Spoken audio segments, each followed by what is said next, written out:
అందరి నాయకులకి నా యొక్క నమస్కారాలు. విషయం ఏంటంటే నేను 3 పాయింట్లు చెప్తా.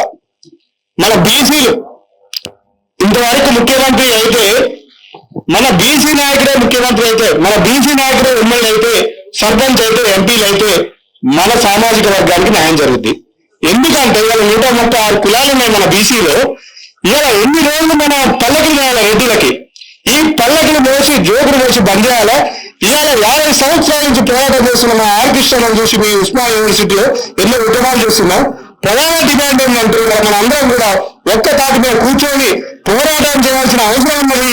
ఎందుకంటే ఇవాళ మన న్యాయం జరగాలి మన విద్యార్థులకు. కానీ ఒక లీడర్ కాడికి పోతే మన విద్యార్థికి ఒక సీట్ పెట్టడానికి కూడా అధికారులు అక్కడ వాళ్ళ కాళ్ళు మొక్కాల్సిన పరిస్థితి ఉంది. ఇలా ఉదాహరణకు చూసుకుంటే ఇలా మా ఆర్ కృష్ణ గారికి ఏ నాయకులు, ఎస్సీ నాయకులు వస్తారు, ఓసీ విద్యార్థులు వస్తారు, సాయం చేస్తుంది.